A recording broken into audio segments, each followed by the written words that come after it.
Good evening. Can you hear me? Yep. Good evening, everyone. My name is Andy Beal, and on behalf of the Friends of VADA, I welcome you to the launching of our VADATalks series. I'm so excited to have everybody here. Thank you so much. And now, before our VADA director joins us on stage, I have a first-to-be-shown visual treat that he will explain.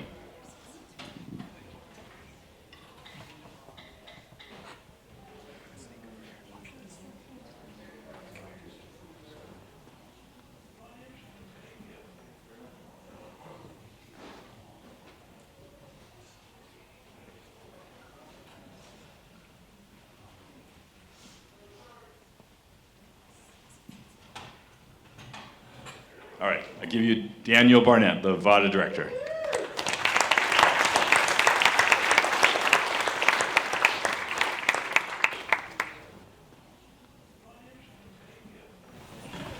This is happening really fast, but this represents about 6 years of work that we've been doing over at the high school, grant writing, fundraising, visioning, most importantly, visioning what we would do in a brand new space. So this is, if you drive down Canon Perdido Street right now, you'll see that right there. It's an incredible new art and design facility.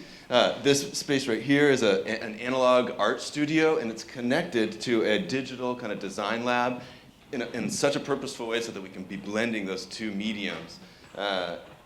Which is really a picture of our namesake, the Visual Arts and Design Academy. So we had to share this. It's so exciting that we're kind of adding this to what Santa Barbara has to offer its emerging creative and artistic students.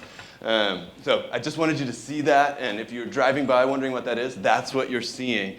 And it's scheduled to be done next spring, or maybe a little later. You know how construction goes. We're hoping to start next school year in the building. So we are thrilled, and actually there's more. The roof that you can see down here, we have hopes that will also be modernized into what will just be an inspiring environment and landscape for our students to learn and want to go to school and really have a clear idea. I'm going to school for something that's going to help me in my future. So my name is Daniel Barnett. I'm the director of the Visual Arts and Design Academy at Santa Barbara High School. We are VADA of the VADATalks. So I just want to tell you just a little bit about, yes, thank you. Just like, do you know about VADA? Some. So I'm going to take a second just to describe it. At the high school, the Visual Art and Design Academy is a California partnership academy. It's a career technical education program in the industry area of arts, media, and entertainment. That's our industry sector. And it's a 4-year program. Of course, the kids are taking a sequence of art and design classes all the way through. Those are, many of those classes are City College dual enrollment classes, and I don't know if Angelica Contreras is in the room right now. One of our many awesome partnerships, and some of them you're going to see here on the stage tonight, is City College, and thank you for hosting us tonight. And then in addition to those art and design classes, so both analog and sort of traditional, but also kind of emerging and digital media, we have integrated academic classes. So there's VADA English, VADA Science, VADA History. And so you can imagine, and I know because I looked at many when you signed up for this tonight, you said, I know there's a lot of people from creative industry here, or people who maybe at one point in their lives thought of themselves as an artist, even if that was a long time ago, and maybe that will be rekindled tonight. We're integrating art and design into these academic classes, okay? Doesn't that sound like an amazing way to do high school if you're a creative person like many of us are? The common comment is, wish that was available to me when I was in high school. And we all say that, all of the teachers. And it's really, really amazing. I mean, if there's a stadium for athletes, and if there's an engineering program for engineers, and for music, and programs for all the different people, we need to have something like that for our creative students. And that's really what VADA is. It's a family. The best metaphor is a family. Students, you can imagine if we're together all those 4 years, going on trips to all the museums in LA, working in classes for half our day all together. There's a real intimacy that happens there, and that is really the best thing that the students describe at the end of their experience, the VADA family. And I can't think of a better way to learn than in that kind of an environment. So that's what it is. VADATalks. This talk came out of a discussion with Josh Bloomer and then with Robin and others about, we're up here in Santa Barbara and it seems like there's an appetite and also a vacuum for a discussion like this. And apparently, because of the response to this talk, there is that. It's proven to be true, and that's why this is not a one-off event, I don't think. I think this will be a series. And it's meant to be a way to just gather us together in a kind of a forum to talk about these ideas and hear from amazing local people. I was kind of thinking about it. Santa Barbara really is, it's a sleepy Santa Barbara if you're in LA waiting to be able to move up to Santa Barbara and live in paradise with the rest of us. So we live in such an amazing place, and we need to kind of celebrate that. So I'm starting to go long. I better wrap this up here. Let me just check my notes and make sure I'm not missing. Oh, I do want to acknowledge, VADA's in its something like 23rd or 24th year, and there's no way that we would be doing a quarter century of this work if it wasn't for the support of partnerships with industry. And many people in this room have worked with us, advised on curriculum. The gentleman that we're going to hear from tonight have helped us understand what does the future look like and how do we need to prepare students for that kind of a future in school. So they have an answer to that question. Why do I go to school and how does this help me? And then I also want to acknowledge just the school district. For 25 years has been a partner, and I know we have some district leadership in here. In the building, I see Dr. Sheffield in the back, and then generations of leaders before that have sort of paved the way for us to do this, to really empower teacher leaders to create a program like this for a quarter century. So it's exciting and awesome, and that's what VADA is. And now I want to hand the mic over to Les Firestein, who's our moderator for the discussion tonight. And I really do hope that you'll stay for the time after, because that is the second half of the talk, where we get to talk together.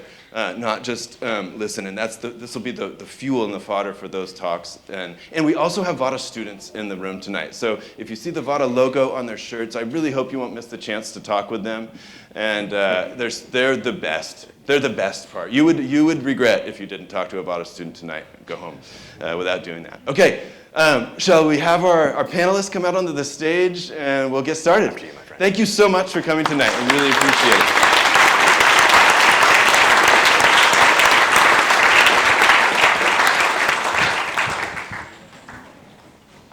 Everybody, can you hear me okay? Yes. So welcome to the smartest super spreader event on the Central Coast. Just kidding, of course. So we did a version of this talk earlier today at VADA, and want to make a few tweaks off it. No one asked me to, but it was interesting. We kind of built and kept revealing what was going on out at Google, and I think it's important to know up front what's going on at Google because it's so enormous and mind-blowing. So I just want to talk about that for a second. So currently, the world's most powerful or robust supercomputer is where? It's in Goleta, but I would say No, not your one. I'm saying the supercomputer. They're right now. Right this moment's Frontier, which is one of the supercomputers at a government lab. In 2019, that was Summit. Mm-hmm. And so. Let's see. They're one of the U.S. government labs. I forget which one that Frontier replaced Summit recently. But Google Quantum AI, which is your program, will be something like 1 billion times as powerful as that? Yeah, I mean, there's already the experiments that we showed that I think Les is referring to out in 2019. We had a modestly sized quantum computer that would fit in the palm of your hand. In fact, there's kind of an image of the full system put together. Modest in the sense of the number of qubits, so we had 54 qubits. And we were able to show with that system that our quantum computer could do a particular type of problem in about 200 seconds that would take Summit 10,000 years. So we're still waiting for Summit to get back on us that result. So it's kind of it's kind of a big deal, and also we've talked about some of the positive things that this computer could be capable of, such as because it can do so much computation so quickly. For example, you could create a model of a molecule that might represent a disease, and then the computer could throw every possible cure towards that and potentially figure it out in a very short period of time, or a relatively short period of time. So anyway, that's kind of at the core of what we're talking about today. And we call this talk, it had a much more ponderous name, but now I call it The Art of Science and the Science of Art. And I'm going to talk about a little bit why I'm involved with these people in the first place, how this came to be. So I founded a magazine called The Riv, which, I don't know, you've seen maybe a bunch of images of, which is all about architecture and design, basically here on the American Riviera. So for our premiere issue, 2 years ago, we were incredibly lucky to feature an amazing Earthship-looking house called the Hill House, which was designed by this gentleman, Robin Donaldson, and his client, with his client, Bruce Heaven. So this was an incredibly ambitious, complex project that somehow got done, even in Montecito. I think the program that Robin was told by his client was James Bond villain lair. That's what he wanted to create. Because apparently there's a correlation between high design and evil. Actually, a house of the 21st century. Was that what he said? That's a James Bond evil. Is that what it is? Okay. House of the 21st century. So the Hill House was our cover story, and we did like a 30-page article on it. And the design world loved it. Our online data showed that while people ordinarily spend a few seconds flipping through an article in any magazine, the Hill House article, readers were spending a full half hour reading it. It was just such an epic story, which was great because it immediately put our magazine on the map, but it also created the very real possibility of a sophomore jinx for us. So I'm asking myself the question, how would we possibly top the Hill House story for Riv number 2? And being no dummy, I immediately went back to Robin Donaldson, and I basically said, what else you got? And Robin said kind of cryptically, he said, I'm working on this thing out in Goleta with Google. I'm not sure I completely understand what they're doing, but I do understand the architecture of it. And he said, let me see if I can get them to talk to you. So it took me a little while to get vetted, and I think Google checked my search engine. Yeah, we did. Yeah. And miraculously, I passed the test, and I was told that Dr. Eric Lucero, whose program it was, I was told he agreed to meet with me. So I got my passport, and I went out to Goleta, and as advertised, the place was mind-blowing.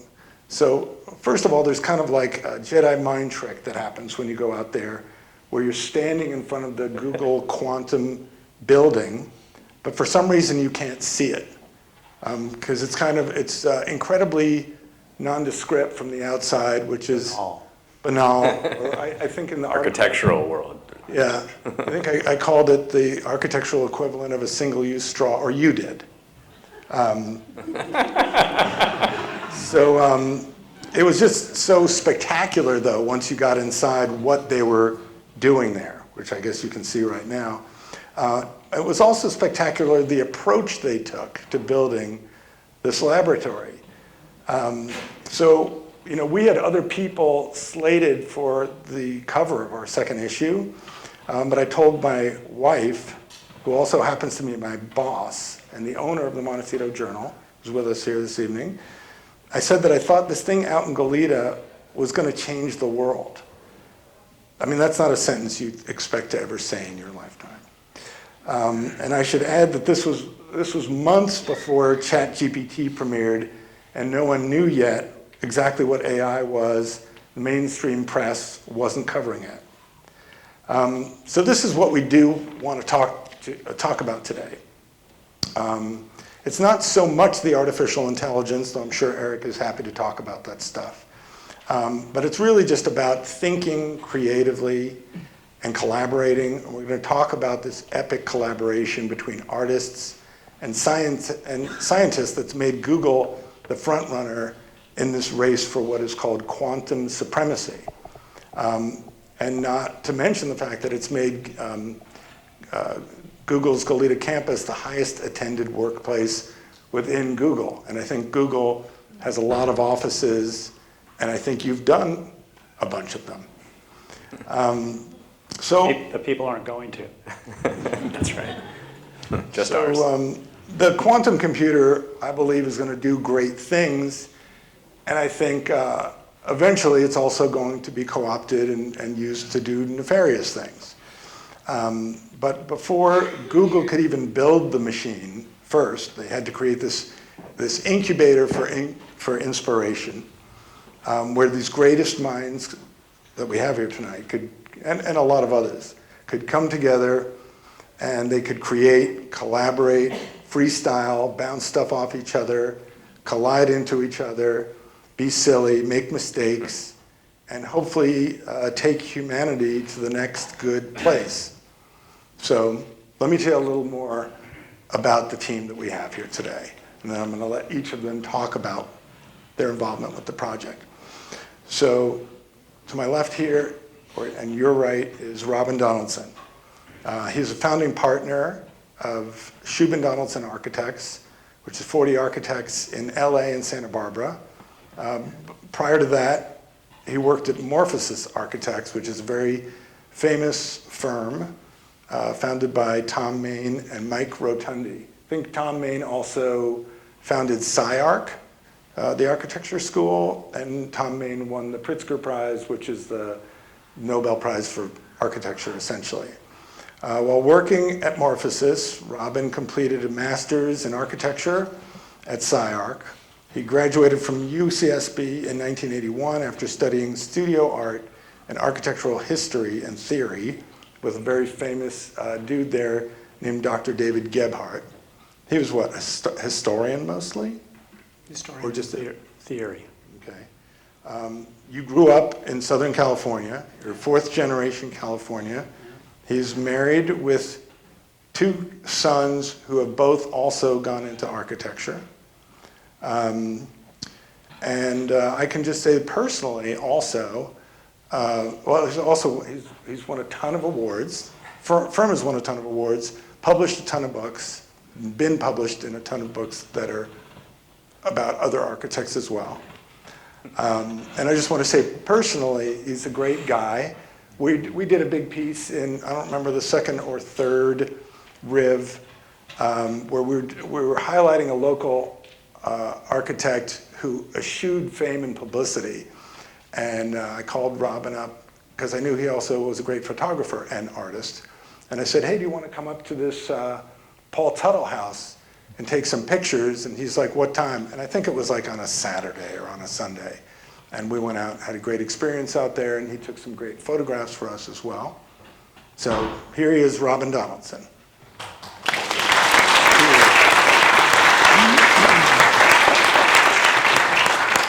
Clicker I think somewhere. Andy's going to support you on that one. Nice. Thanks, Andy. You know, I thought one thing we'd talk about a little bit is the format tonight. So each of us are going to do a little talk. I'm starting. And we're going to show a little bit of our work and also talk about the Google work and our involvement with that. It takes a few minutes to get through that with all of us, but once we complete that, then we're going to get into kind of a back and forth amongst us. And you might notice a little banter while each of us is talking as well, because there's things that each of us have worked on and related to. We're going to go through that, where we're going to have some further discussions, some questions that Les has for us, and then we're going to open it up to questions and discussion from the audience. And I also want to say, you know, when we were first thinking about this, I had the early talks about it and getting Les involved and so on. But, you know, the idea wasn't that we were going to litigate quantum computing in the future and so on. Though, of course, we're all very curious about it and so on. But the talk is aimed really, in a sense, at the kids at VADA. And that's what really inspired this. And we were talking about it in the context of how did we all start? Like, how did I end up an architect? How did I end up sitting here working with these guys on this incredible project? And for me, it started with this. When I was a kid, I drew all the time and painted on things, and I got in trouble at classes. I drew on my desk and so on and so forth. And when we were talking about doing a talk with VADA, I really hit a soft spot for me, which are the kids who are trying to find their place in the world, either with their expression being, the most comfortable expressing themselves through paper, pen, paints, making things, stacking things, and so on. I was that kid. I wasn't the most popular kid at school. I was the kid who was kind of this weird kid drawing all the time. So I'm not suggesting that you were weird for us or anything like that. But I can contend that he is, so it's okay. Yeah, a little bit. But the point being is that in VADA, this incredible program, not only the kids, but the parents as well, understanding that there's a lot of room in the world for kids who are learning to express themselves in different ways, and you just don't know where it's going to go. So really the theme of the night in that sense is how art can combine with science in a way that we couldn't have predicted. When I was in high school, I could not have ever predicted that I'd be involved in something like this project and colliding, that my talents, your talents, Forest talents kind of collide together to make something unique. So, for all of the students, high schools out there, the path ahead is incredible. We might talk more about that tonight. So this was, my mom put me in oil painting lessons when I was 8 years old. And I was the only kid. It was all adults and a couple teenagers. And I was screwing around after one of the classes, and one of the teenage kids kicked me into the air on the lawn, and I came down and broke my arm. And I broke my arm at an oil painting lesson. So that was the joke forever. But that led into my, kind of my office and studio today, which is doing things like the Hill House, working with Eric and Google on these projects. I've completely altered how I practice architecture. And I've made it a conscious choice to get out of what's happened in architecture now is everybody's sitting behind computers and tapping at computers and sitting on their butt all day. And I'm really trying to disrupt that as much as possible. Of course, we need that in architecture. There are aspects of architecture that need that. But on the creative side and how we think and where we think, I think we have to really shake it up. And for me, it's a combination of computer and analog. And making things by hand and visually in an analog environment, which you're seeing here, and then going back to the computer. We've created a shop. We have all the tools. We make mock-ups. We deal with actual materials. And then that all feeds into our architecture. And there's elements of the project you're going to see tonight where we did the mock-ups. We did the fabrication in our studio before it ever got deployed into Eric and the Google program, quantum program. That's, CNC machine in our shop. We have laser printers, laser cutters. We have a slew of 3D printers. We have all of this stuff to create, fabricate, and then a whole series of fabrication partners. One of them's here, Alex Rasmussen from Neil Fay is here tonight. Fabricates incredible aluminum parts. We have wood fabricators, steel fabricators, and so on. I think a lot of people are curious about this house that Les was mentioning. This hasn't really been shown. This is the first time I've shown it publicly like this. It's been kind of under wraps for a number of reasons. It's going to be coming out in media all over the place in the next 6 months. I've been asked not to talk about it, but I'm going to talk about it tonight. And it's not on my website, and so on and so forth. This is actually flying over the house.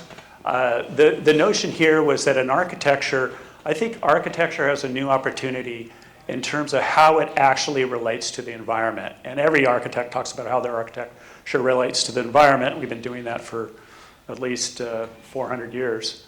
But I think we're at a point where we have to start to think about nature as an equal partner, so to speak, in the discussion around architecture. And this house attempts to do that, where the landscape is as much a landscape project as it is an architecture project. As you come to the house and as you go through the house, it's actually meant to not be recognizable, for instance, from the street. As you drive by it on the street, it actually looks like a hill. And it's meant to do that. At the same time, the environment of the house is meant to kind of connect to nature in a unique way, where you're getting unique viewpoints and you're getting an integration, and also the form of the house was derived from natural, kind of studying natural forms of different types. And as we analyzed the site and generated the architecture, nature was an integral part and our partner in the project. That's the front door as you're coming in. Sorry, I'm looking over my shoulder here. That's the front door as you come in. Of course, a house has to have a front door. The house is, in a sense, kind of oscillates between an environment for art and an environment for living in nature. And so it can be read at a lot of different levels. This is a sculpture by Janet Eckelman. There's sculptures and commissioned pieces throughout the house. We worked with the artists as we worked through the project. That's a courtyard of the project. This is a sculpture by Doug Aiken, a very well-known artist that saw the space and then created the sculpture for the space. And you're looking at valleys and kind of different sort of ravines and shadow and thickness that conveys natural spaces. And that was the intention. It actually feels that way. Yes, there is a living room. That's the living room. There's actually more furniture normally. These photos were taken just as the house was done. And there's an oculus at the top. Warm air comes in the house, comes out the house. It's completely, can be completely off-grid. It has, the battery systems, all of the environmental systems, and resiliency was a key part of it. I think in the future, in the 21st century, we're dealing with all kinds of factors in the environment that are unpredictable. And I think buildings, the most sustainable buildings are the buildings that are going to last the longest and survive. This is really kind of a 500-year build. We literally were thinking in those terms as we were making the house. Natural light floods the house during the day. These are light wells that bring light down into the basement area. Now on to something completely different. That's quite a transition. This is the building. You're going to go inside this building for a few minutes, and we're going to spend some time in there. This is a building, probably one of the most nondescript office buildings you can imagine. By the way, these are disposable. There's a completely different kind of paradigm, mental paradigm between a building like this and what you just saw. These buildings, what our house we're thinking about on kind of a 500-year multi-generational notion, these are until they're depreciated buildings. We're talking 30, 40 years, and they're at the end of their life. And really, most of the buildings you see, commercial buildings, they're on the edge of being just demolished and then having to be built and replaced, and imagine the resources it takes to do that. Fortunately, in the case here, this is what we started with. This is truly and genuinely banal. We started there, but we transformed the interior of the building. We wanted a whole new life inside the building. And as you come into the building, you see a series of kind of line work, shapes, these kinds of forms. All of these are derived and were generated and sourced from Eric and his team, and all have to do with the quantum computing and quantum mechanics and forms and so on that they deal with. Could I say something about that wall as please. well? I mean, this is, you're greeted, this is as you walk into reception, and this is what we called the bristlecone wall. We've named our quantum processors after California plants. Yeah, we've got some ecologists in the audience, I hope. What was fun was when we looked at the layout, you'll see some images in a moment of what a quantum processor looks like, but we were struck just as scientists looking at it, and this kind of biomimicry kind of kicked in all of us of like, it looks like something. And we'd shared that with Robin and his team, and it was fun to see that kind of back and forth. We had, what I remember of this bristlecone wall kind of study, as I thought of the pins, like a little metal filing pins that you'd press into, and you'd get like a form, like your hand. And I think we came into one of your studies and you'd shown, Eric, we took a bristlecone pine cone and pushed into this. And that is the, if I understand correctly, that was the 3D structure that we see on the wall. So the wall isn't just flat. You can even see from this angle, it's got a lovely kind of depression to it. And the voids where all of the wood like are just about to touch is to evoke a bunch of X's. And when I show you in a few slides here, we'll see an image of the actual quantum processor, but you can have that kind of model in mind of how we thought of a bristlecone. Yeah.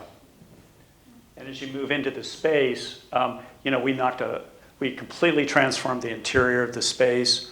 Siglinde Puke is the architect from my office. Siglinde is here tonight. She spearheaded this with me as the project architect. And we built this new infrastructure, climbing wall, and so on, which of course, Google, you have to have a climbing wall, right? Well, yeah, I do.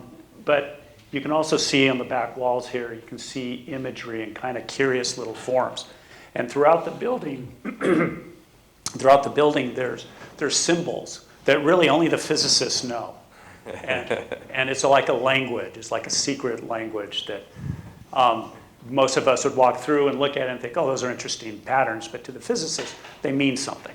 Well, and I think even here in this image, you know, something that was a decision, I think that you and the team, we all talked about leaving things kind of raw in some regard. Like you can see on these I-beams a bunch of markings, which are, in your language, a bunch of architects know what that means, right? Yep. And then, you know, when Forrest was asked to bring, you know, his style to play, there's a bunch of markings that he's put on it that like are, you know, styles that he's thought about.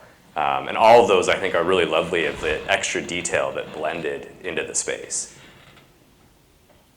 Yeah. Prior to building the building, and as we were working with Eric and his team on what are those things going to be on the walls? You have to plan all this, of course, right? It didn't just happen. All of a sudden, one day we went out there and did it.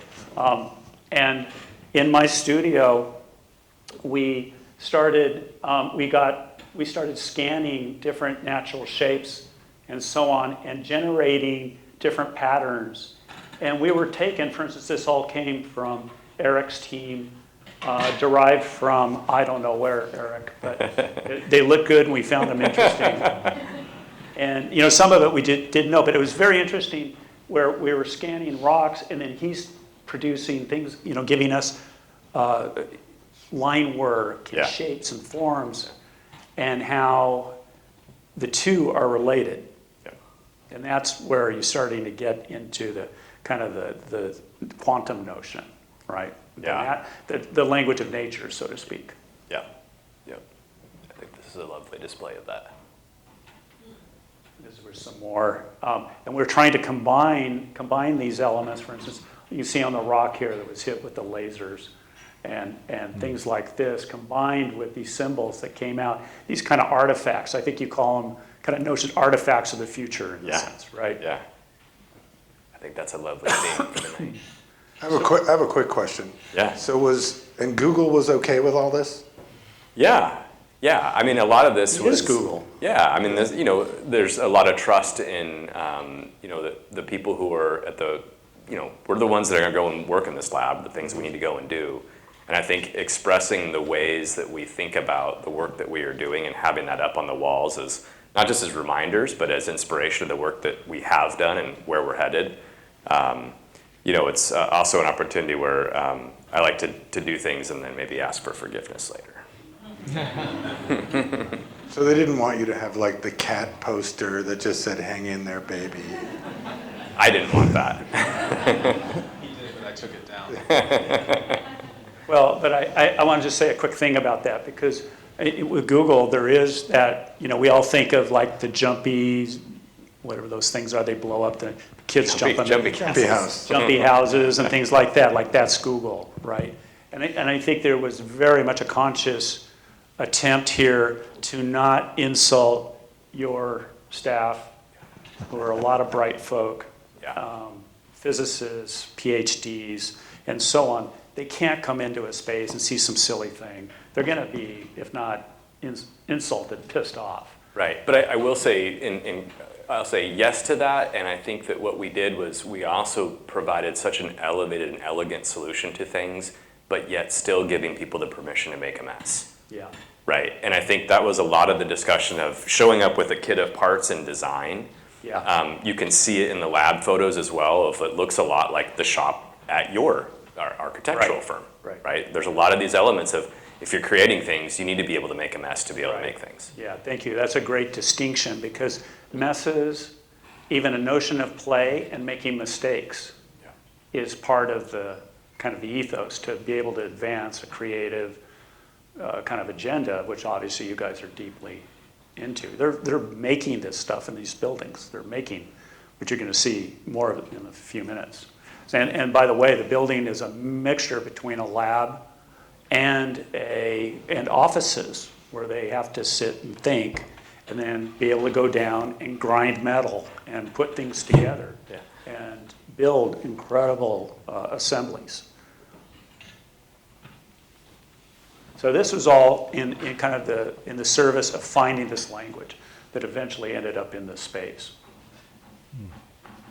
I think this is the last picture here. This is actually a wall in the space here. We brought in more natural materials and so on. This is a shape that comes out of some quantum mechanics. I can say a little bit about this too. Actually, this is a you. lovely collaboration when we brought Forest on board as well. I think the concept that we had is we started designing this building pre-pandemic. And so there was a lot of thought about who's going to be coming through the space. And not everybody necessarily will walk through the lab, but they may get a chance to come on site, whether it's a small visit or a short visit, or we can't take them in for whatever reason. And we still wanted to make sure that we brought things out from the lab to share with people. And so we'd asked Forest to think a lot about working with the scientists to create what we called kind of more of like I'd say like a museum walk. But it was an opportunity then to highlight the work that engineers and physicists were doing in the lab, maybe older artifacts that then can be put in these really lovely plinths and light these up in some way. And this actual image here, that's this neon light that's shaped, is actually an image of one of our wires. So you're going to see another picture in a moment of how we wire up these quantum computers. It's a physical coax wire, and it's shaped kind of in this S-bend for physical, like a spring. It goes through a really big temperature gradient, and it has to deal with the thermal contraction of these materials. So it's just it's a lovely form. So again, nature making a form. It wasn't you just said, hey, let's make a kind of a cool looking shape. Right, we knew we needed to have that in order for it to deal with these things in nature. It ultimately makes that shape way more interesting and provocative. I think from here, hand it to you, Forrest. To Forrest, yes. So let me introduce Forrest. Forest Stearns, he's what I call Google's chief magic officer, and he's really the one who had a massive influence creating that cathedral of creativity from that very banal building. And here are some things that Forrest told me about himself, so I can't verify them. That he uses bold drawing, I can verify that, to help tell stories and promote adventurous ideas. He's academically trained illustrator. He's an arts educator. He's a creative facilitator and a community builder. Most importantly, he is a passionate father and supportive partner. I haven't confirmed that. This passion for drawing is amplified in the Artist in Presidents programs that connect artists and scientists. He is the principal artist at Draw Everywhere Studios, where he produces unique artworks and leads collaborations connecting artists and institutions. Currently, he is the creative innovation consultant and artist in residence co-founder at Google AI Quantum in Santa Barbara. here's where it gets much more interesting. From art galleries to spaceships, there's nothing Forrest won't draw on. His artistic portfolio spans from endless sketchbooks of organic characters, laser-etched drawings covering hundreds of satellites that are currently orbiting the Earth. He does art on quantum computers and giant murals on surfaces ranging from buildings. What is a radome? Radome, what is that? Radio dome is Oh, like that giant, the dome that you talk to spaceships with. okay. You might as well put art on it. Yeah, of course. And he also does rocket ships. So while you're out there tagging trains, Forrest is tagging rockets. So, all right, you want to tell us more about your cathedral? I'm going to stand up. Thank you. So I want to say that it's important to see, I'm going to go back a slide. It's important to see that there's no edge between the science and the art and the scientist and the hardware and nature. There's no edge, and we're doing that intentionally. We want to be able to speak the language of nature. And it's important to know that we're not here as soloists, we're here as a team, we're here as a community. My community started really young. We gave this talk earlier today, and we were talking to high schoolers, and I was really getting into it about, wow, how do you start? How do you get to sit in a situation like this with geniuses and legends? Wow, that's a big jump for an artist. Well, you got to start with your community, right? And I think I've always been building artist in residence programs. Here we are, bunch of superheroes. This is early on in my art career. I didn't know if I was a fine artist or a street artist. I didn't know if my practice was going to go to the moon or to the street or to the gallery. I just knew I wanted to always work with highly intelligent people that were much smarter than me, that were going to push me to deliver. So these are dear friends of mine, high school friends, college friends. We're out, spending Saturday doing street art Saturdays in between classes. And it's really important to always meet up, always push each other.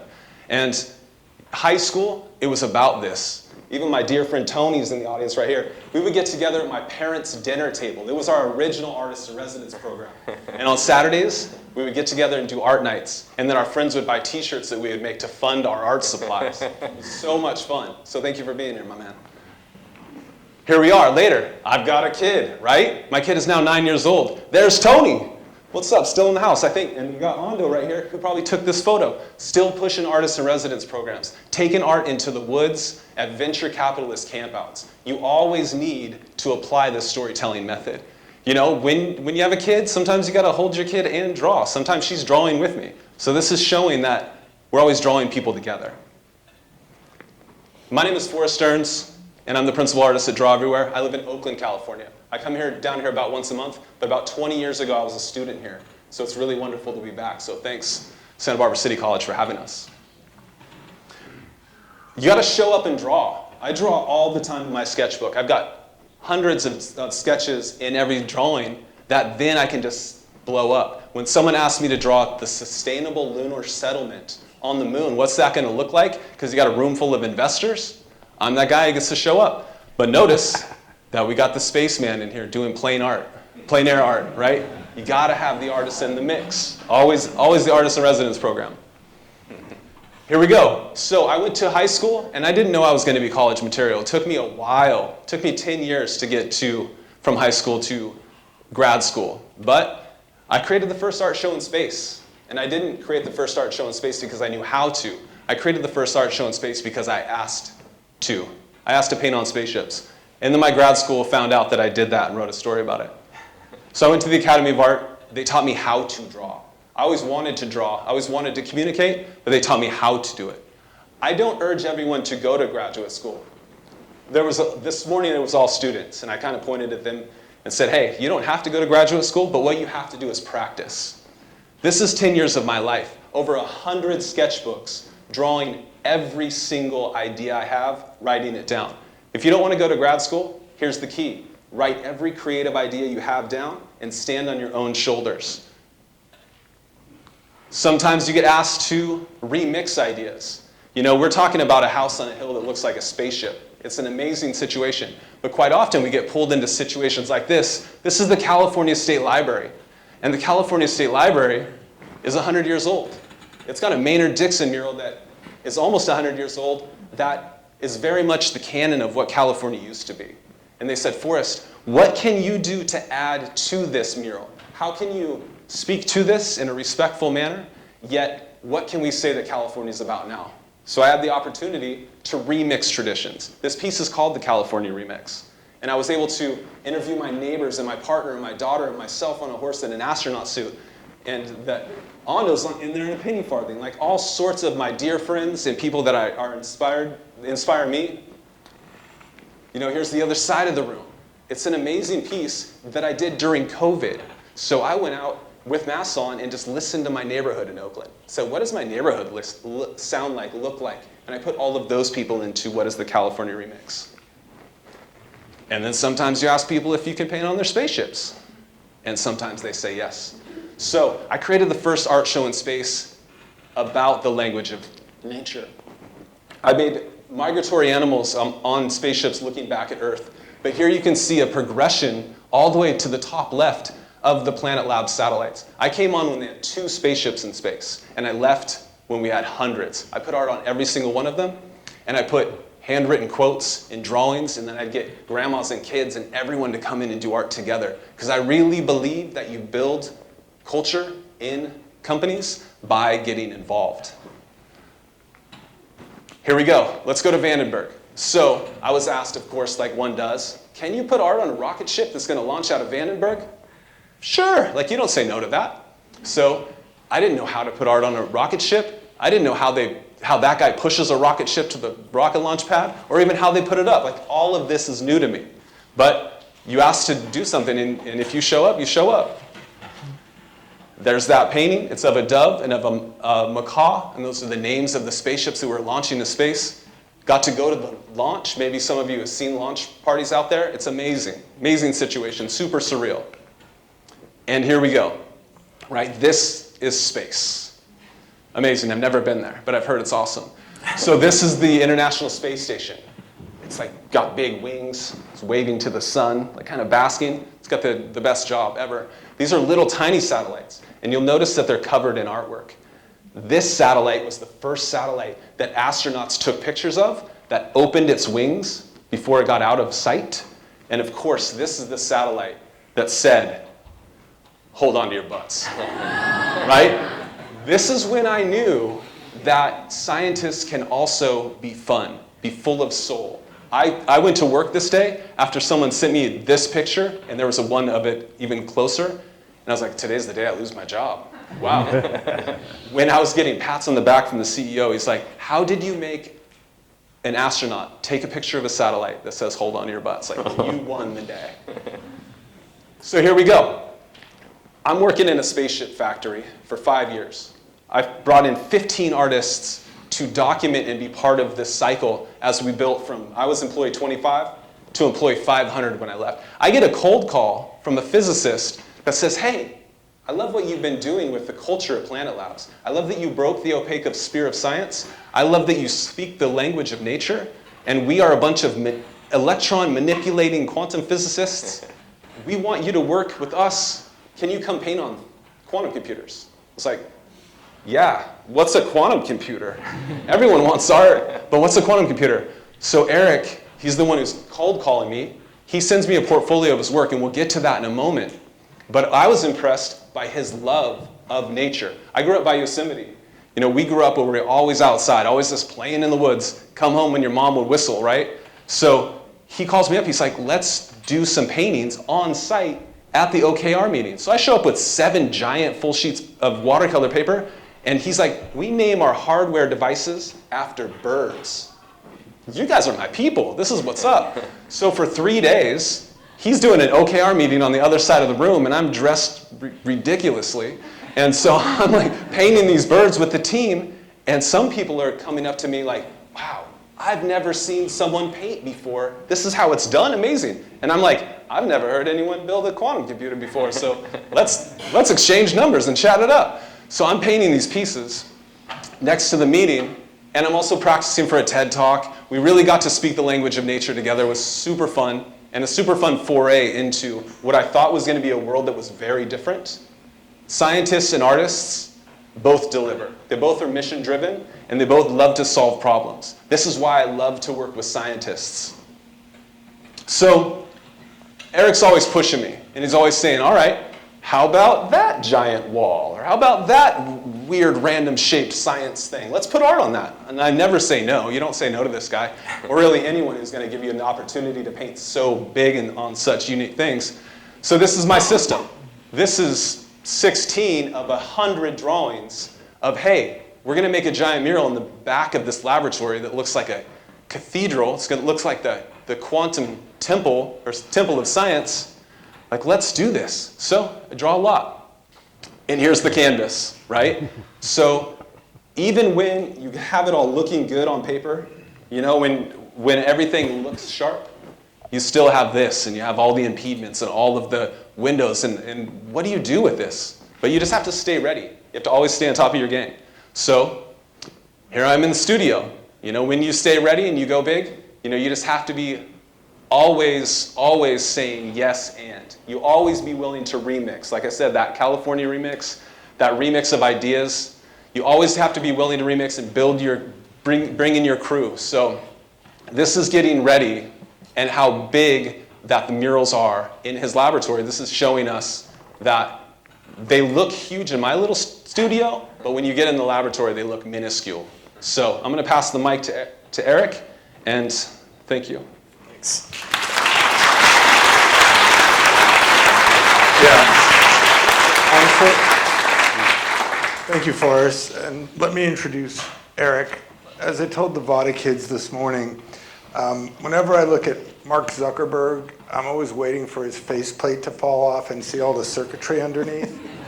And I think Eric is like the opposite of that, as a guy who's deeply involved in tech and has much less circuitry underneath.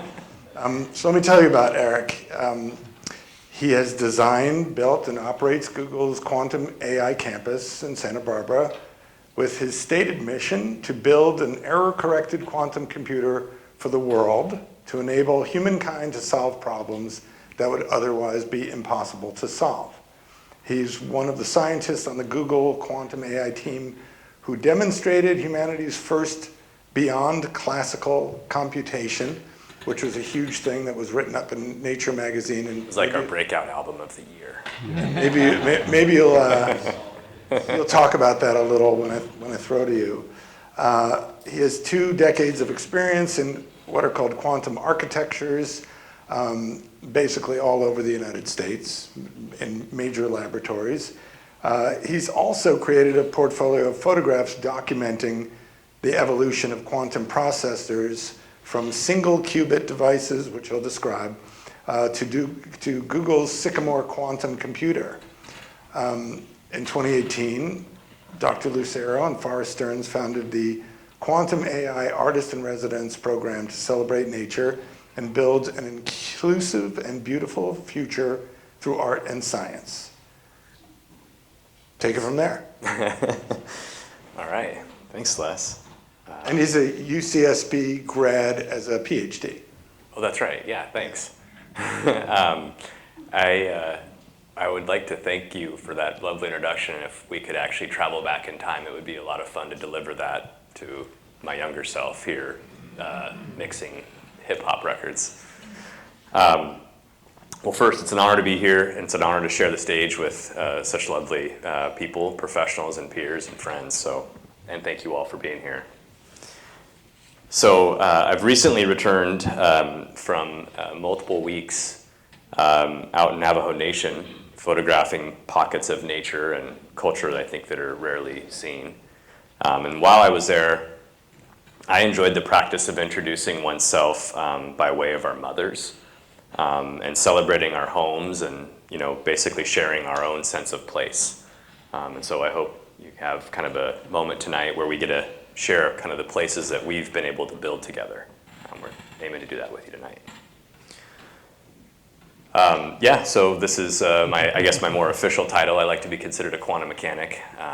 We do a lot of things with our hands, and we're using tools that are just like things that you might see in a garage somewhere, but maybe they're just get a little bit fancier. I'm a member of a large extended family. I was the first generation to complete college, and therefore also the first to complete a PhD that Les talked about. Came out to Santa Barbara. My family's in Colorado. I grew up with multiple really strong female role models. Here are a couple of them. My mother, Mary, and then my older sisters, Michelle, who's a principal back in Colorado, and my sister Sheila, who's an executive chef multiple times over. She runs a lot of restaurants. So if you get out to Colorado, maybe swing by Jack's Fish House. It's a really lovely meal. That was basically how I fueled my college degree. I went to campus, I went to CU, and I was actually in the Denver campus, and her restaurant was across the street from campus. So those were my home-cooked meals. And she encouraged me to go to Santa Barbara. There's really great food and really great produce in Santa Barbara. But that also meant that I had to start to learn how to do something with that produce. So I now can, I think, cook my way around a few meals. So along with my sisters and my mom, also my wife, Stephanie, these are the women that continue to fuel and support my creative ambitions. So this is an image I hope evokes some question of what is it that we are looking at. Kind of just looks like a lot of lovely geometry, squares and triangles, and some flashy, glowy things. This is actually a single qubit coupled to a resonator. Do I even have a laser pointer? Oh my, wow. So this little box here is a quantum bit. And there's this kind of long serpentine line here, and then these lovely gold, what look like gold traces, are ways that we are able to control these quantum bits. What is the size of that bit in real life? Yeah, so you could almost see it with your naked eye, but it's a couple hundred microns on a side. What's lovely about, well, maybe I could just digress for a quick moment on what a qubit is, and then we'll look at some more pretty photos. I think a great way to represent a quantum bit, well, first let's say it's the fundamental building block of a quantum computer, and a classical bit is the fundamental building block of a classical computer. That's like all the supercomputers that we carry in our pocket are basically composed of bits. Those are essentially equivalent to an abacus, same computing class. You could use braids, if you like, to represent zeros and ones, or a switch. But all of that is going to be used to then do Boolean logic. On a quantum computer, we actually use quantum mechanics, and quantum bits sometimes get shortened to qubits to do the fundamental building blocks up to a quantum computer. So a nice geometric representation of a qubit is a sphere. And on the top of that sphere is 0, let's say, and at the bottom is 1. And I can also prepare states at the equator and do like a 0 plus 1 or a 0 minus 1. And I've just now introduced this concept of a superposition. So that's an important, if that's one thing that we take away, we can talk later after the reception about more details on quantum computing. But that's an important property that is very different than what you would have in a classical computer, this idea of superposition. This is an image of a quantum computer basically in progress of being built. I think this may have been the one that captured Forrest's attention when he asked what a quantum computer is. He said this looks like a Jules Verne squid thing or something. I don't know, maybe you have a better remembrance of what you said. Eric cold calls me and he says, hey, can you put art on quantum computers? And I say, what's a quantum computer? Afraid that he's going to send me a white paper or something super deep. And he sends me a portfolio of these gorgeous pieces. And I was taken immediately, and I was at my other job looking at these photos and like thinking, oh my God, I'm in trouble now. And what took me about this man's prowess here is that he sees the innate beauty in the hardware. He's able to see it and capture it, light it, and intentionally show the viewer that beauty. And I was like, cool, man, sign me up. I will gladly jump ship from an aerospace company if you're seeing the beauty in your work like this. So, thank you. Thank you. I think this is a fun one. It's a black and white shot, and I'm reminded of when I started taking photographs. I was telling the students I was interacting with earlier today, it was when I was in high school, and we had, wasn't anything like VADA, but we did have a photo lab. So it was a wet lab, right? We had chemicals, and I got to go into the darkroom and make my pictures come to life. And I love how much that work translated to my PhD career and my career now of making aluminum on silicon in a clean room doing photolithography. And the translation is almost one-to-one, except I guess it's actually miniaturizing things. In a dark room, you typically have a small negative and you take and expand that and enlarger onto photo paper. In this case, we take a small reticle and we actually miniaturize it onto a piece of silicon. And this was an honor. It was one of my colleagues who'd finished their PhD, and their work landed in the New York Times. So this is a fun picture for them, too. This was my PhD thesis device. I like to say, spent 7 years trying to figure out the prime factors of 15. I bet you could do that pretty quickly in your mind right now. That's 3 and 5. But this modestly sized quantum processor also demonstrated that we could do it with using a quantum algorithm. And jumping quite a few generations ahead, we created the Sycamore quantum processor. So this is a large team of people now that go into a clean room and create these really beautiful devices. This is actually comprised of a couple of pieces of silicon. There's the control wires, these beautiful lines that are coming in. These are a couple microns wide, and that's how you get this really beautiful kind of rainbow pattern. I love taking these kinds of shots because you can basically stay throughout the evening with these. They're somewhat inanimate objects, right? But playing with light and the way that things bounce off of these are really lovely. And it's an opportunity for me to kind of have moments with these really wonderful pieces of technology too.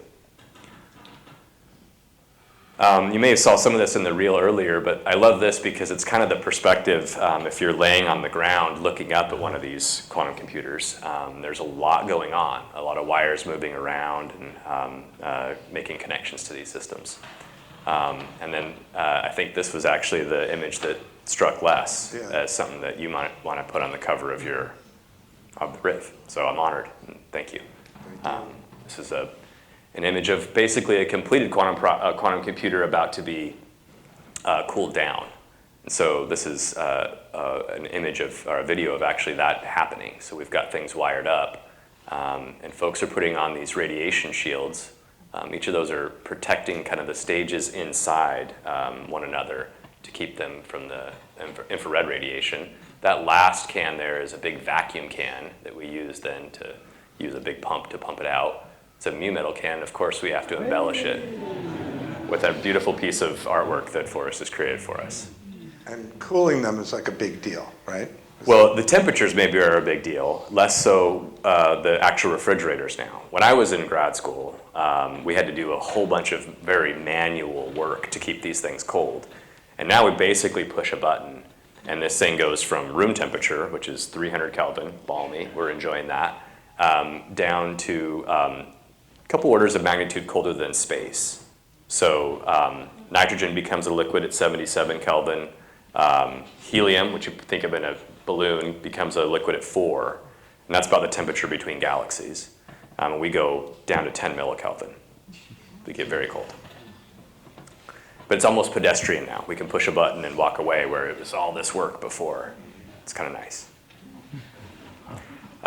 Maybe at this moment I'll bring in everybody on this one too. So this is lovely time lapse. So this is some work that I've had an opportunity of working with a documentarian who's here in the audience tonight, James Darling. He was a great cinematographer who worked with us on capturing the construction during even pre-pandemic, during the pandemic, and post-pandemic. And so we've got a lovely time lapse here. And I'll just say a few more words about this being kind of in a solar day, but this is actually over many years. You can see the transformation. I think we had to, if you remember that part, Robin, we had to completely pull that mezzanine off the side of the wall, put scaffolding up to achieve kind of this really lovely space that, in my mind, brought the office into the lab and the lab into the office. Well, we were working with an existing building that really was on the edge of being torn down. Yeah. And we had to bring it back to life. And I think that's exactly what we should be doing with these buildings, by the way. And commend the fact that you guys did that, decided to make that approach to it. Well, with your team's help. Yeah. Thank you. Yeah, so a big challenge we had is that we had a very small team in a small office. It was very modest, and we started in over by, if you know where M Special is. We've got a small little lab there, combined office, where Forrest started to do some of his paintings. And folks could get up from their desk and walk a few steps into the lab. And trying to create that same connection to the lab as the team grows gets harder and harder.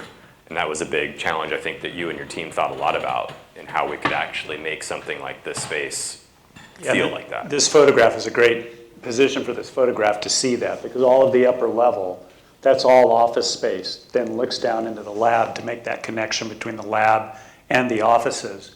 Yet at the same time, the offices need to be quiet. There's almost, in some areas are almost like a monastery or a library. Yeah, library is what we've got here on this side. Library Yeah. overhead. So we had acoustic issues. They make a lot of noise down here in the lab, fabricating and running the machines and the qubits. So it was a challenge to have those two actually relate to each other and to work in a practical way. Yeah. It was an amazing situation to come in and receive this building at day one. What a glorious canvas it was.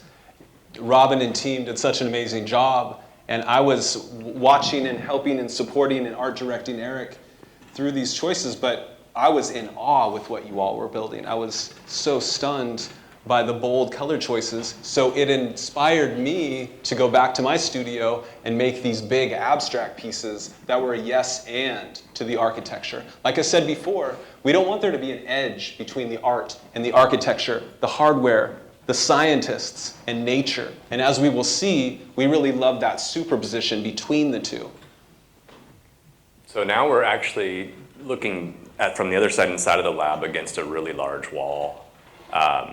This was when I asked Forrest to put up the space, even the studies that he had to do to think about, I would say, making a stained glass effect.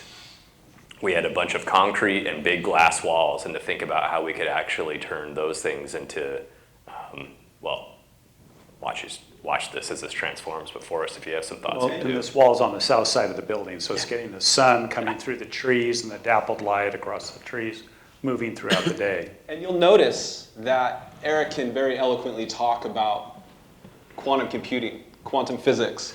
Yet you will notice in this video, a lot of it has Eric up on the scaffolding painting with us. Ando and I attacked this with vigor, and then Eric would spend his whole day being an amazing quantum physicist and take off his quantum physics shirt and put on his paint shirt, and for hours after hours he'd be painting with us. It's stunning to work with the collaborator that's so willing to get in and get involved that you see why I, as an artist, love to work on this team. It's not like art science, it's art and science. I would say that, I don't know if everybody remembers a couple years ago where we were all leaning on the art and media and music and books and things that we needed during the pandemic. It was really lovely to have a project like this. We were masked up and we were in a huge open laboratory basically that hadn't opened yet. So we had the opportunity to do a really big mural during the pandemic, which was kind of lovely. I remember Ando Pendilian calling, when he and I were ideating this big, beautiful mural, he was saying, don't separate the mural inside from outside. You need to speak to nature outside. It needs to be in superposition. And James even coined the name, let's call this superposition. So here we are walking in the evening. Which is a lovely time also to look at how, in my mind, how empty the lab is, because it's already super full now, but very different feel. But this is lovely. And this is all during COVID that Yeah. this was happening, basically. Yeah, that was its own challenge. If you remember, Robin, I think we were, and you probably felt this in other jobs too, but everybody was stopped. We couldn't do construction. I feel like we were what we thought were months away of delivering the building, and it was like, nope, everybody basically walked off the job and went to do what the government said was business essential work, which meant probably go work at Vandenberg, would be my guess.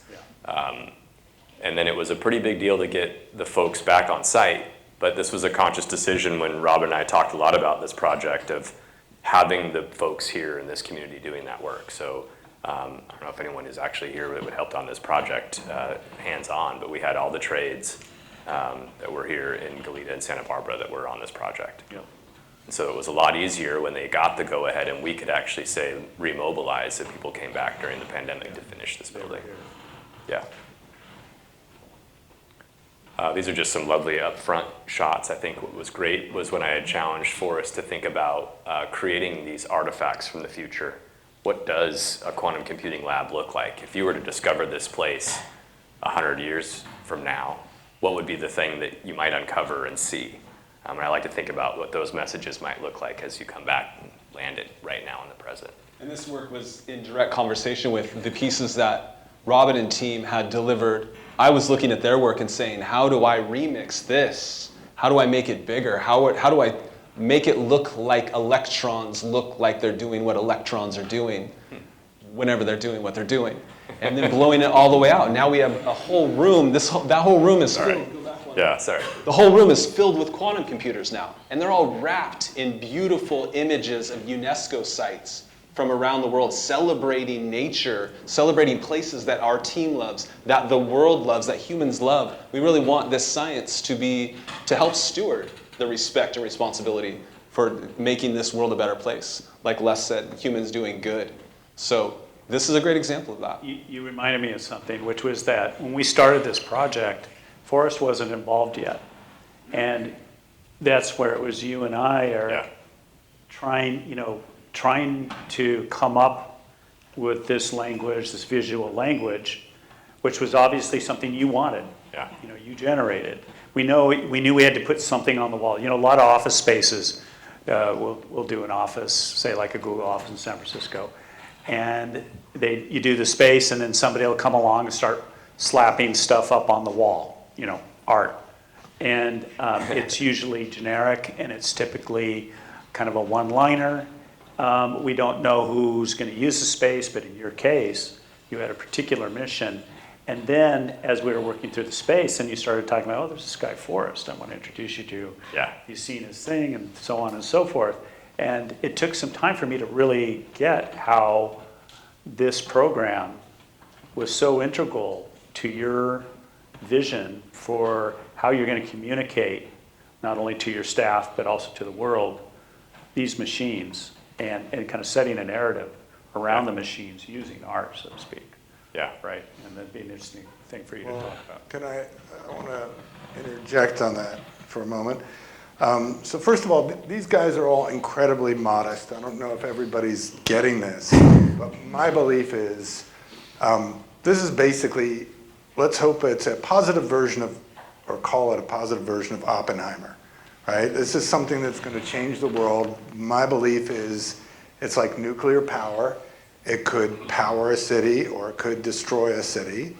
And but also the way this was gone about, the choice of we're going to make it a cathedral and we're going to make it incredibly collaborative. That's a huge innovation in and of itself. This does not look like normal computer labs, by any stretch of the imagination. What I hope is that when people think of computer labs, they think of this. Well, that was going to be my question, which is, what was the goal? So, and I have a theory about it, which I haven't talked to you about, but I know you've been taking, photographs of the qubits going all the way back, and I wondered if, you needed not only to create a record, but you wanted to make the project compelling to people who don't speak the language. Yes. People need to see a thing to understand it. That's right. Right? That's right. I think that this is a canvas now, if I could go to the microcosm version of that, which is like when I remember as a PhD student, I'd go to a conference and I'd see some colleagues put up a plot and then a really awful microscope image of the device that they made. Wow. But back in the lab, I remember seeing something really beautiful under the microscope. And it was like, no one's really doing a good job spending the time to capture and actually get a good photo done. So that was the beginnings of it, was, okay, can we communicate within that space better? But second, what I think it did is it actually invited others to ask questions of what is it that I'm looking at? What is this image? And a well-composed piece of photography can help invite people to ask questions. And if you've got a well-composed cathedral of creativity, people are going to ask questions like, what's going on in there? Why is this where I want to work there? I want to go into that space. So hopefully it's inviting more people to be a part of it. Well, I'm also curious, for both of you, what was like the challenge? Was there a challenge? I mean, you seem to take on any challenge, like, great, let's do it, right? Yeah. Was there a challenge to manifesting this, like to understanding this language that you didn't quite understand yet, but expressing that for the world? The way I see it, Les, is the job of an illustrator is to bring valuable ideas to life. And it's up to me and it's up to the illustrators to really get in with empathy in a design thinking method and find out, what is this person trying to say? What is the intention here? And then through the skills that I have to draw and make things maybe pretty, maybe conceptual, maybe aggressive, whatever the intention is, it's my job to bring that out and then bring it and make a focal point and make the observer see it. So in this case, I chose to work with Eric, not just because the problem was huge, not just because this is some future-facing amazing science that I can't quite wrap my mind around, but it's also because Eric had the intuition to bring in a documentarian and document the whole process. He had a vision to want to make this something that the community would welcome versus something that they would say, oh, no way, I don't want that in my backyard, NIMBY style. I wanted to come in here because I saw that he had integrity and that he had artistic vision, that he's much better at taking photos than I am. So I'm gonna buddy up with this guy. This guy's gonna be my new collaborator. We're gonna get shoulder to shoulder and get some stuff done. Of course I wanted to paint on these giant surfaces that were already delivered in such a beautiful way, yeah. But to me, it's it was really about the team. It was really about the mission. It was really about, this is great for art and science to work together. And I hope that every company, every one of you who are running a company in here, start an artist in residence program. Bring these worlds together so that what you're making resonates with humanity. It's not just sprockets and widgets. Make things that matter. And Eric's making something that matters. And here's proof. And a sidebar is that this building used to be a breast factory, correct? It was prosthetic implant. Was it implant or prosthetic? And we remixed it. And Robin, was it a particular challenge to you, or you're used to this because you've worked with Google so much? Well, I like working with end users. So having we do our best work when we're working with an end user who's going to use the space. As an architect, you can do projects that are, say, for a developer, where you don't know who's going to really use the space. You're making kind of a generic enclosure that people are going to come to and use and adapt, and how they're going to adapt. And that's one way of doing architecture. I think we get the best work out of working with people like Eric, who have an idea, a vision, they can communicate it, and then we can start to translate that and work with somebody. So it was an experience that I look for, in a client. I want to work with, people who have a challenge and have a point of view, by the way, Rich, and that is really great. Thank you. There's a thing in architecture and art that it has to do with working by committee, and this was not a work by committee kind of a project in the sense of getting approval from a committee for what we were doing. There was our committee, and there might have been a few other folk that poked their noses into it, but essentially a group. So I have a theory. There's nothing good comes out of committees, and Certainly nothing this orange would come out of it. nothing's orange. Nothing's orange. There's probably been a few things that have been okay that have come out of committees, but nothing extraordinary comes out of committees. So, at any rate, it was of course a challenge, but that's fine. That's what you want. Right. That's why we do what we do, because we love solving problems. Should we get to questions here, please? Yeah, we could do that. Well, let me ask one quick question. When I look at the state of science today, I think it's in a very interesting place because on the one hand, as all of this illustrates, you have COVID, and it seems to me that facts are in dispute and science is sometimes in dispute and takes a back seat to feelings and beliefs. And I'm curious if you think it's, on the other hand, we have the quantum computer.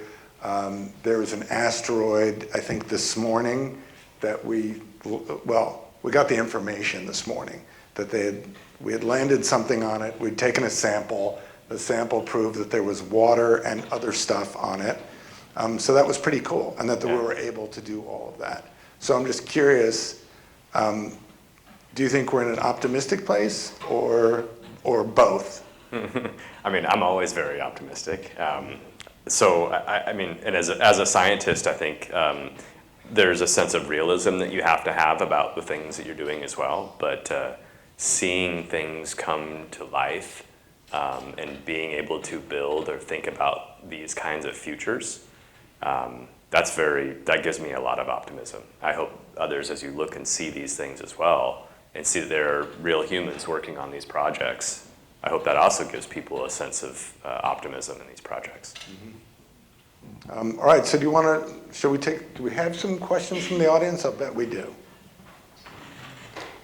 Yeah, and just to be respectful of everybody's time and needs, if anybody needs to get up, feel free to do so if you need to leave. But otherwise, we will take some public comments, and we will then be moving to the reception outside. And if you would come down to the microphones for your questions, since we are recording, and make sure everybody could be heard too. Come on down. Don't be shy. Go for it. Hi there. Is the Sycamore processor a sentient being? No, Are we in a post-sentient era? I don't think so. I think that maybe some of the things that you might be driving at, we can talk at length after the reception, but I think a lot of this is probably driving around kind of how we're thinking about these large language models, and in my mind, they're great predictors of the word that comes next, which is not sentient. And do the computers function better with the murals painted around them? Yes. Yes. That's a quantum question. They're happier. I like that question. They're happier. They're happier, and also I will say that we have direct evidence that the scientists are happier. Yeah, thank you. And that's officially called quantum orange.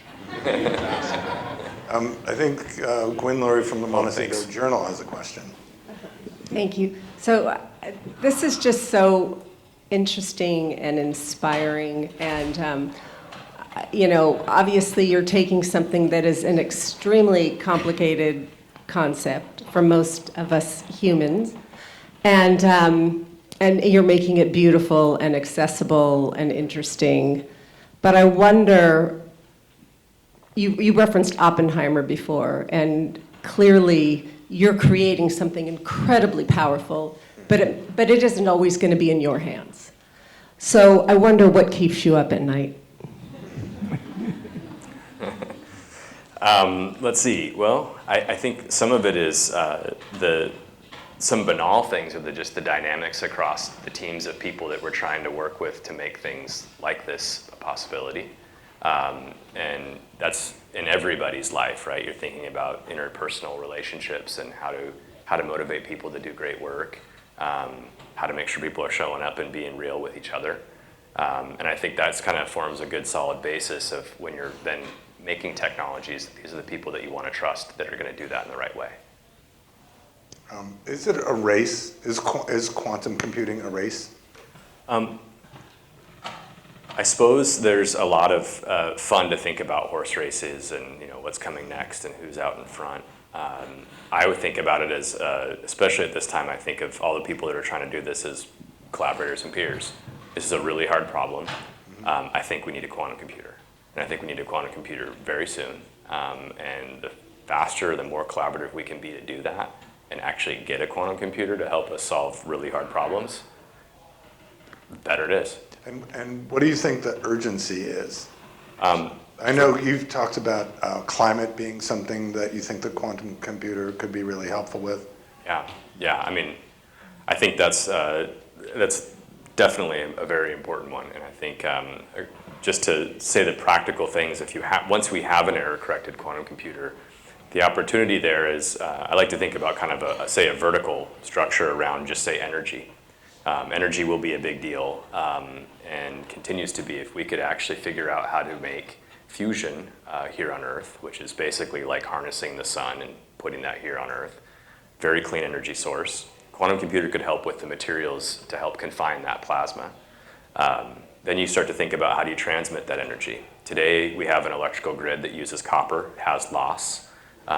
Maybe we could actually figure out with the quantum computer how to make a better room temperature, or actually a room temperature superconductor, to transmit that energy with lower loss. And then you could use a quantum computer to help with a better battery to store that. So that's just a complete picture of how this could impact things just from the material standpoint that a quantum computer could help with. Okay. I'm fascinated by the idea, and first of all, inspired by the idea of the beauty of this, the integration of the art and science. If you're, Google and many of the technology companies have already been leading the way and breaking out of the more traditional office space of the cubes and to have a climbing wall and whatever else, But how do you, one, what inspired you to go in this route to make this a more effective, engaging environment? And then again, I know that you said you had a lot of leash, so to speak, from the folks that are paying the bills. But what really convinced maybe all of Google to say that this kind of thinking is what generates the return on investment? This looks like a very expensive building that I imagine in the 1950s somebody at IBM would have said no. How, not that it was an expensive building, but it's an expensive remodel, we'll say that. So how did, what inspires that, and how do you prove that, and where do you think it comes from? I'm happy to start, but I bet Robin could also back me up on saying it really wasn't an expensive remodel compared to, say, if we were going to take that thing all the way down to the ground and rebuild a new building. I had I don't know if I'll use the word pleasure. I did work at TJ Watson which is this kind of 1960s style research building at IBM. Very different feel compared to something like this. And a lot of the things that I've seen in my life in working in academic labs, say IBM for an example, government labs, was a complete miss of the human who has to come into work every day in an environment where they just maybe aren't inspired to be there. The physics is great and the projects can be fun, but if you have a long-term project that you want to keep people motivated on, you have to remember that there are humans coming into work every day. Can I say one thing about this? I think Google is challenging some of the assumptions, and you talk about, you're touching on kind of the capitalist sort of notion of deploying people and using people, Taylorism, essentially. IBM is based on Taylorism, right? A person is just a kind of known quantity that's going to produce so much. And how do we get them to produce? We put them in a box and measure how much they produce. And I think we're in a realm here, and maybe we'll call it the quantum realm, where you can't put people in boxes in this realm.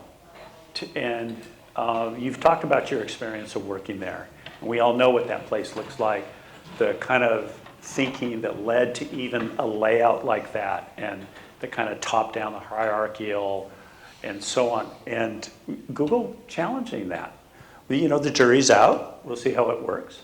But Google is, out there to make money. There's no doubt about that. But somebody's thinking about how do you foster and encourage people to do their best thinking and to innovate and so on, and what kind of environments that goes on. And I think that's what you're dealing with here. And it's a really important notion. A question. Hi. Thank you so much for your time tonight. All of you are so inspirational, and the work is, it's gobsmacking. I mean, it's from the hill home to everything else in this beautiful building. So thank you so much. My question is, so quantum computing is taking the physics of quantum mechanics, and it's creating this infinitely more powerful computer. And we saw it with the wiring that almost looked like a jellyfish, and then this drum that goes around it, with a beautiful drum, beautifully illustrated drum. But how then are you communicating with that? And if you're asking it things like, okay, how can we grow mushrooms to help cool the climate down? Like, then what are the pathways that an artist or a creator could use to communicate with this supercomputer to create different art? Like, what is that looking like? And are we going to have these in our homes? Like, how is this in the future part of our lives? It's a great question. Thanks. So there's a couple in there. First, I'll start by saying I'll probably be wrong with this, but it's probably unlikely that you'll have a quantum computer in your house. And I'll be wrong in 10, 20 years from now, right? That'll all be in our houses. But you can see kind of the facilities that are required for these kinds of systems, right? And I suspect everybody understands that on the backside of all of these quantum computers is the internet, right? So as long as you have a good connection to the internet, you'll be able to access a quantum computer. And so then you might ask, do I really need to have one of those in my home? Your questions around how we communicate to it is a great question as well. So what's not seen in some of these images, but around those beautiful kind of Jules Verne sculptural octopus squid sculpture that you were describing are racks of electronics as well. And the way that I like to think about the way we communicate to it right now is we basically send waveforms in that look a lot like sheet music. So if you were to look at a quantum algorithm, you just kind of zoomed out a little bit, you'd see a bunch of kind of gate operations that you consider as like notes, musical notes, if you will.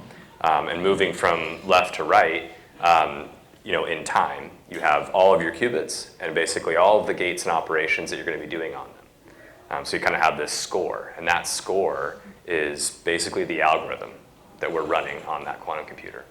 And to make sure everybody walks out here understanding that at the end of the day, we make a measurement of that quantum system, and we get out physical bits. They collapse the wave function, and we get bits out. So we digitize that, and we're able to get that information out. It's during the processing, during that quantum algorithm, that it's exploring a much richer space beyond just the bits that we get out at the end. And now your question about how you map that to something like, how would I make a better material? A lot of these systems are kind of one-to-one with quantum systems. So you could imagine thinking about a molecule, and maybe you want to represent all of the electrons in that molecule, and you could basically assign those to qubits, these individual qubits, and then you can turn on interactions that look a lot like what would happen in that molecule and just simulate that. You can see why that's inspiring to artists.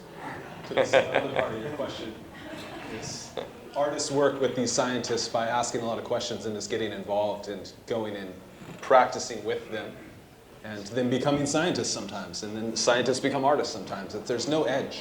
Great question. Yeah, Thank you. great question. All right, next question. Wow.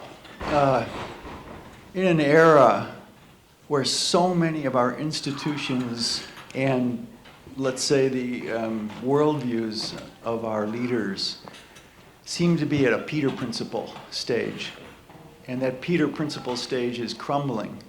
It is so wonderful to see a different future, a different kind of leadership. And we talk a lot about, in spiritual philosophy, about metaphysics. But what you've done here, what you're doing here, in your groundingness of art and science. You're creating meta-philosophy. And that meta-philosophy, where the rubber meets the road for me, is you're dissolving the distinction between the means and the ends. And there's something about that that opens my heart, opens my spirit, and gives me a confidence about a different kind of leadership for our species.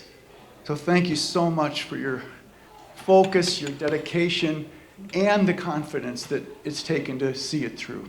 Thank you. so much.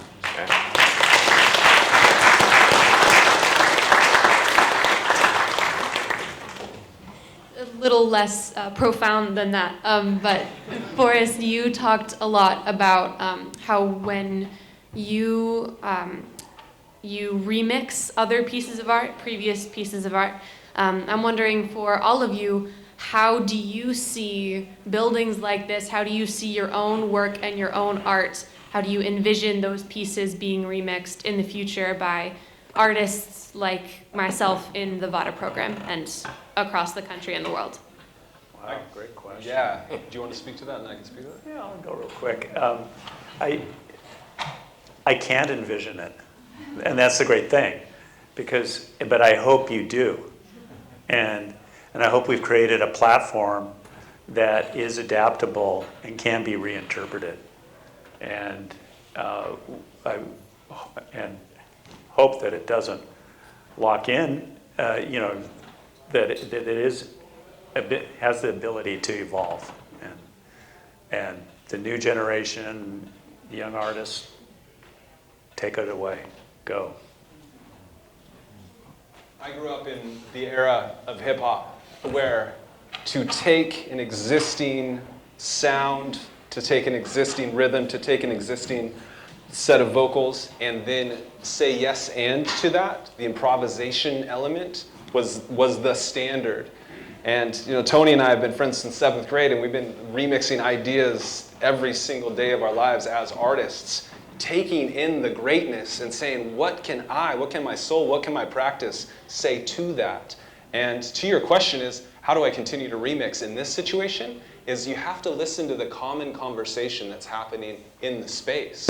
I'm not the most creative person in this room. I've got people working shoulder to shoulder with me that are building these computers, and people that are making the algorithms that are going to go out to the internet, and people that are writing spreadsheets for the finances to make a market for this, and the other people that are on the other side of that saying, let's tweak that, let's move that, and other people that are writing stories about it. Like every single person in the gorgeous community is solving their own passionate problems and creating solutions.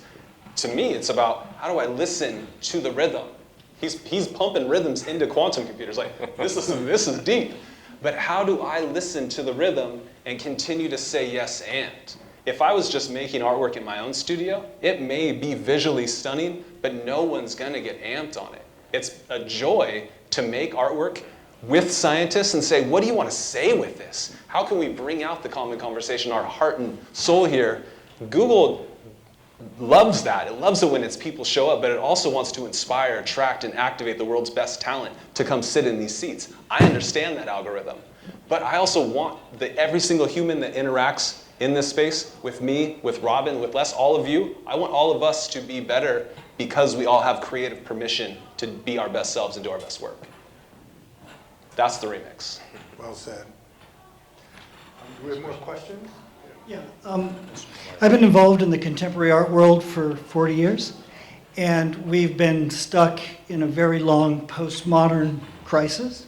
And one of the crises was just spoken by Forrest, which is the DJ remixing thing. It was a period where new ideas weren't coming, so artists were forced to kind of slam together all these historical, momentous things and find the new through these challenges of remixing.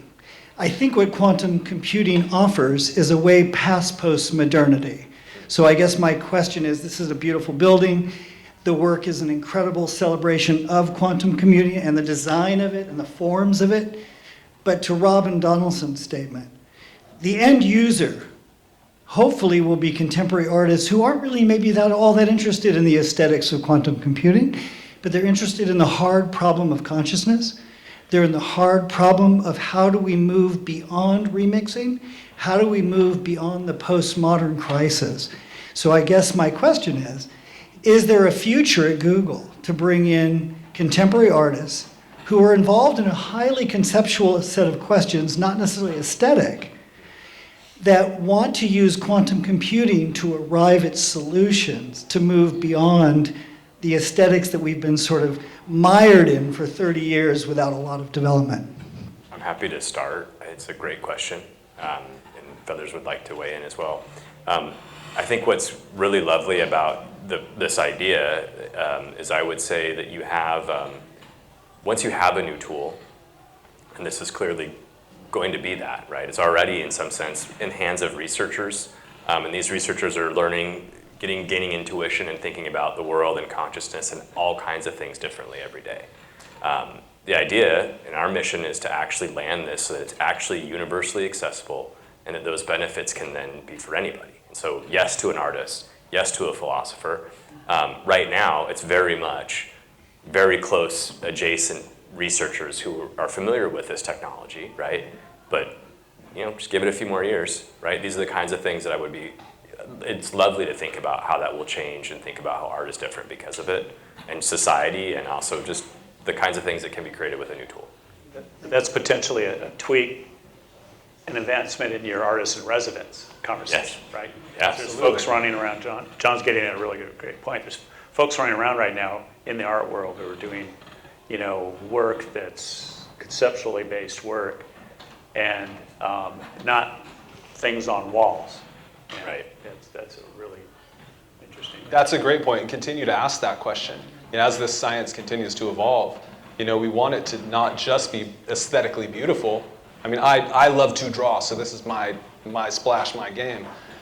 And I'm saying yes and to so many beautiful moments that were handed to me, and it's up to us to say, we have creative permission to say yes and. Let's continue to do this. And I'll always stand on the remix thing because the operating system of humanity is language. Like, we will always be in conversation. I'm not going to make up a whole new language that no one can understand conceptually, because no one will get it. Wouldn't be art. But where's that edge? Where's the Venn diagram between what exists and what's the future? And let's drill on that. Let's have fun with it. And let's go outside and talk about it too. We're going to try to get 2 more quick questions in, but let's make them quick. I've asked to be very concise. So, Forrest, you talk about the intersection of art, of nature, of science. I love that. Eric, you talked about female role models in your life, and that spoke to me very powerfully. So my question is about people.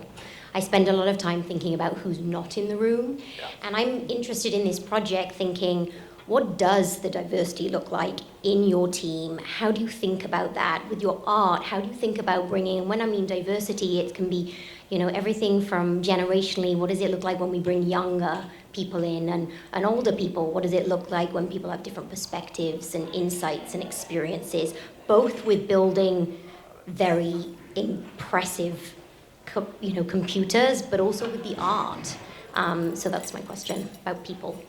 I'm happy to start. I think, pass to Forrest here. I mean, I think that what I'm really excited about, especially now in the size and where the team is and where the project is, it's no longer just a bunch of physicists running around trying to do all the things and saying, oh, I could be an engineer or I could be this. And the types of roles that are across the team, as the team gets bigger and the project gets bigger, it's actually really wonderful to think about fields in industry that are kind of what I would say quantum adjacent, right? Where somebody may have never had any experience in quantum computing, but they've had a bunch of experience in, I don't know, maybe putting together the James Webb Telescope and having some kind of industry experience, but that is something that our team didn't have, that same experience of a large scientific apparatus being launched into space. They're going to look at things differently. This is you bring in the ideas of people who've had different maybe life experiences or had grown in different parts of the world. And we're a global company, so we're always interested in attracting the best talent around the world, and we have a number of places, people that have come from all over the world that now are here in Santa Barbara working on this project. And I think I'll pass to Forrest on some of the ways that we've been approaching the Artist in Residence program, and even more recently, who's some of the people that are reflected on that program? Yeah, great question. And there's kind of two sides to the answer. The traditional Artist in Residence program is very space-based. You're creating a space, you're trying to bring in an artist and get them to be shoulder to shoulder with the scientist. And it's really, let's be different together to see what spins up. And as we all maybe remember, we were just in a global pandemic. So there was this hard stop where I couldn't bring in other artists. So as the principal artist, I continued to push the envelope and create what I call the creative exchange.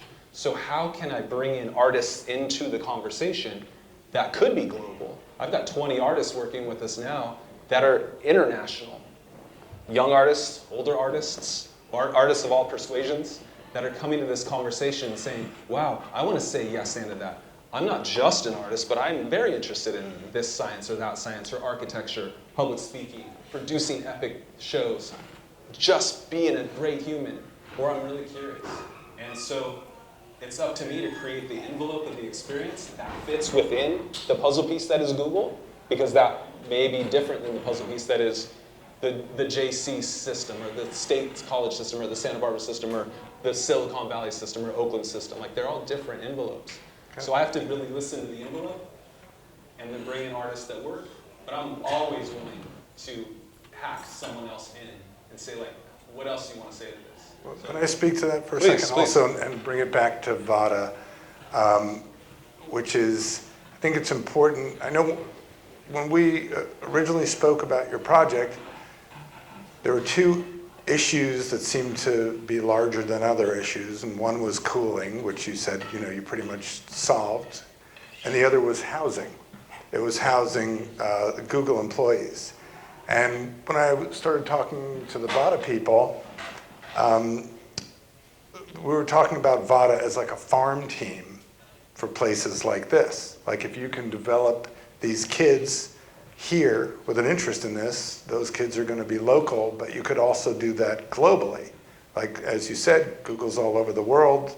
There should be farm teams all over the world, right? So that people aren't just coming out of the same places where we've expected them or where we've seen them come out of in the past. So anyway, I think VADA's doing a great job doing this. I think the Artist in Residence program is great. Your inclusion is great. Your collaborations are great. Having, this incredible symbiosis between art and science is fantastic, and I assume it's benefiting you. Yeah. Yeah.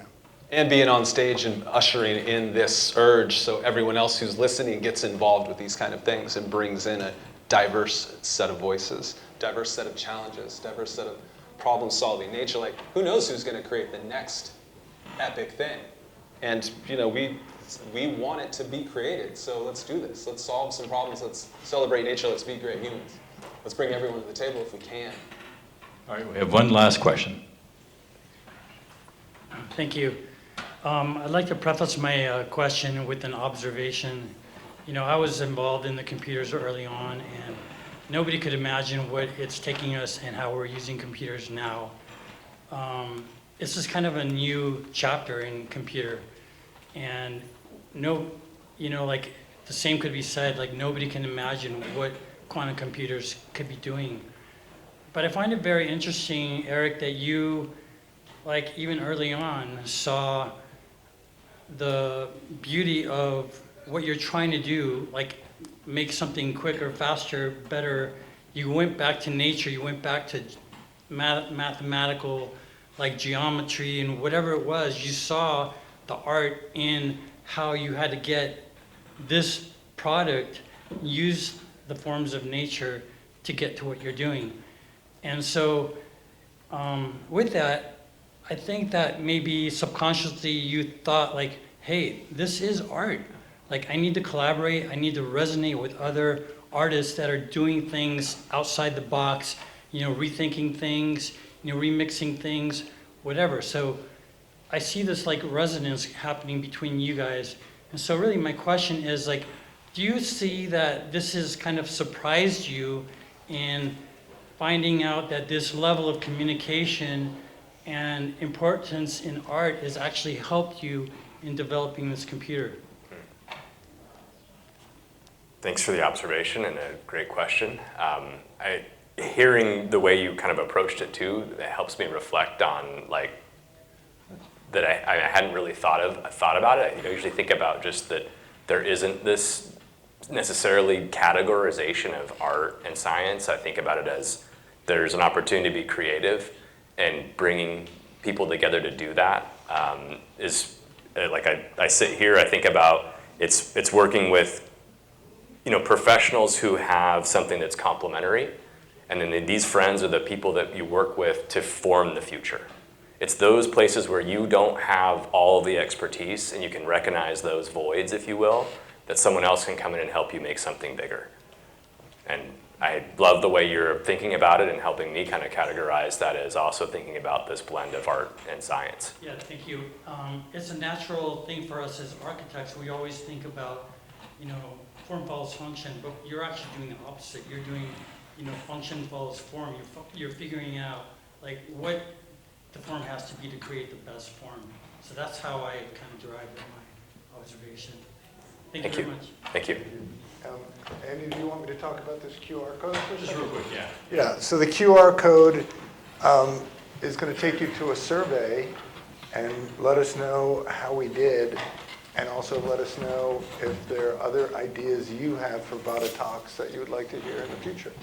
Yeah, you can just queue it up, or it's also available outside. We're soliciting suggestions for future talks, and also inviting you, if you'd like to express interest in coming to visit VADA and see the new construction site for our whole new building and program. So thank you all very much.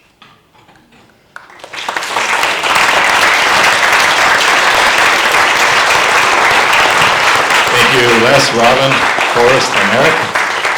Please join us outside for a lovely reception.